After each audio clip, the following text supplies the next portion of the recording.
Does TikTok do more good than harm to music? One thing's for sure, TikTok fundamentally changed music. From musicians in the studio to executives in the boardroom, every aspect of the industry has shapeshifted. All these hits have found new chart-topping homes, and independent musicians have self-marketed platinum hits to a global audience of over 1 billion monthly users. But the TikTokification of music comes at a cost. Meme songs, sleazy dance challenges, a one-hit-and-done machine. TikTok's impact on music has a very dark side. A loaded question for sure, but after these next 10 minutes, let's see where you stand. The average watch time of a TikTok video is just 3.33 seconds. As such, music in the modern age has become faster and shorter than ever. Take a look at these 3 examples. All are viral TikTok songs and well under the 3-minute pop song standard. This graph from the Sunday Times shows 2024 marked the shortest average length of pop songs in almost 60 years. Streaming plays a factor. However, the rapid decline of song length coinciding with the massive growth of TikTok proves it's also a leading culprit. But is this really such a bad thing? It's not anything new. In fact, the same graph shows how pop music in the 80s was much longer than other decades. With the rise of a booming nightclub industry, pop music of the 80s incorporated longer use of drum breaks and instrumental sections for more danceability and DJs to seamlessly transition between songs. TikTok has just caused the inverse. Musicians are shortening music to its catchiest bits, increasing their chances for TikTok placements. Many have even released sped-up versions of their songs, maintaining the original composition while also creating a separate modified version just for TikTok. Remixes are commonplace in music, and the sped-up version trend follows suit, giving artists an additional avenue of income from their music. So all this sounds fine, right? Not quite. This need for speed in music has damaging effects. Musicians are pressured to sacrifice quality for quantity given how fast culture moves at the social media speed. Producer Mark Ronson points out how this forces songwriters to rapidly churn out bland formulaic songs. A lot of musicians nowadays seem geared towards just throwing a bunch of songs at TikTok and seeing what sticks. Moreover, these formulas for viral hits have become even more mundane and simple. Ronson notes how songs must be under 3 minutes 15 seconds to even be seemingly successful nowadays. Gone are the days of Stairway to Heaven, Bohemian Rhapsody, and Master of Puppets. Long, multi-chapter sonic journeys. Now we have 1-minute bangers that are basically a chorus repeated 6 times. And that's not a hyperbole. Take Armani White's TikTok hit, Billie Eilish. The song is the chorus twice, followed by a 37-second rapped verse, and then the chorus another 4 times. That's it. A 99-second song with 62 seconds of chorus. Rodney Alejandro observes how the bridge of pop songs has largely vanished, and the second verse isn't far behind. Songs are stories, but with these stories just whittled down to the climax for social media hits, the art of musical storytelling is eroding away. However, we can't deny that music marketing has been absolutely flourishing. Lil Nas X pushed Old Town Road to become one of the biggest selling singles in history just sitting in his bedroom. In the olden days of the music industry, an artist would need to submit a song to a record label, then meet with the label executives, then run the song through an A&R, then have a marketing budget approved, then develop a marketing campaign, and then finally release the song, for which they'd have to return all the profits to the label to cover the cost of this whole convoluted process. Lil Nas X though, he sung the song, released it that same day, and messaged a bunch of TikTokers to dance to it. Just by doing that, Old Town Road went platinum. TikTok's power in this regard can be accredited to a very important factor. The audience gets the ability to create as well. Anyone from the comforts of their own home can create the next viral TikTok trend or dance, boosting not just their own following, but also the corresponding song's popularity. This is exactly how Megan Thee Stallion's song Savage became a hit. We've even seen how artists like Megan and Doja Cat incorporate the viral TikTok trends using their music in their own videos and performances. Audiences get to literally be a part of their favorite artist's journey. A free-flowing exchange from artist to audience creation has never been as accessible, and artists are capitalizing off it. A little too much. Many artists are now downright pandering to TikTok audiences. Certain songs are very clearly made just to start a viral dance trend on TikTok.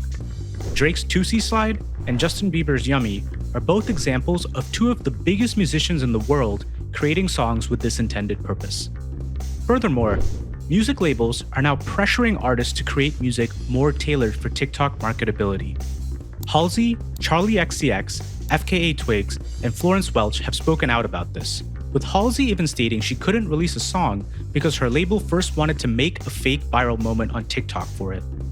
Marketing a song is of course important, but when the marketing strategy interferes with or becomes prioritized over artistic integrity, the music suffers. TikTok has also led to the memification of songs. Lil Yachty's TikTok hit Poland went viral because of a memeable phrase in the song, "I took the walk to Poland." Old Town Road speaks for itself, and songs without any meme intention at all have even become memed hits on TikTok, such as Tame Impala's The Less I Know The Better, gaining major traction for its F. Trevor memes. Now, there certainly isn't anything wrong with fans taking a fun meme spin on their favorite music. Again, a free-flowing exchange of creation between audience and artist should in theory be celebrated. However, it seems pop music is now catering to this a bit much. An article from The Guardian shows song lyrics are becoming simpler and more repetitive. Songwriters are now coercing their music to fit simple hashtagable motifs and catchphrases, diminishing its lyrical complexity. Songs nowadays seem a lot blunter and matter-of-fact, with direct messaging to the masses overshadowing hidden meanings and complex metaphors. The art of songwriting more and more seems to be watered down. Whether you like it or not though, the results speak for themselves. Sure, songs may be a bit more straightforward and direct, but you can't deny that TikTok more than any other platform has spawned more new artist careers and fan bases. But here's the awkward question. After their overnight TikTok success, where did these artists all go? How many times have we seen it? Artists seem to capture TikTok success overnight, ride the coattails of that success for a little, and then vanish, never to be heard from again. Welcome to the music industry.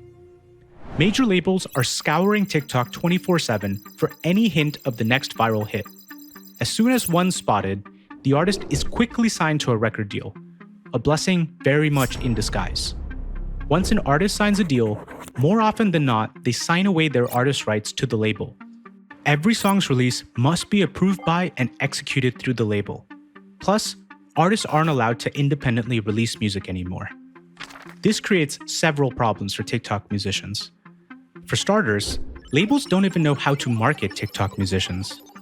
Jeff Vaughn, former Capitol Records president, notes how it's very hard for labels to provide a long-term foundation for artists given how fast TikTok moves. This leads to many one-and-done acts. The incentive structure for labels also reinforces this. Labels want to make profits. As such, they spend their resources keeping the one viral hit song alive rather than developing an artist for long-term growth. The fast-paced nature of TikTok makes it very hard for artists to consistently keep up with, but it becomes almost impossible when they're dealing with the bureaucracy of a major label. Remember how Lil Nas X sang and released Old Town Road in the same day? That's not possible for an artist signed to a major label. These labels have full control of the release schedule and intentionally delay artist release to avoid inter-label competition. Also remember the long process of approvals before a song is even accepted for release. Artists therefore can't follow up efficiently on their viral hits and end up fading into oblivion by the time their next single or album is released. The industry has always been a minefield for artists, and TikTok has certainly given the industry more mines to place. However, we can't necessarily blame TikTok itself for music labels and agencies using it in heinous ways. There is a separation between the two, especially when you consider this irony. TikTok has arguably been an independent artist's strongest hammer to fight against industry control. An analytics report by Media notes that a quarter of surveyed musicians upload their music directly to TikTok, without going through any labels or even streaming services. This is groundbreaking. In the past, to reach an audience of 1 billion people, a major label deal was really the only way possible. Now, TikTok has given an amazing alternative for independent musicians.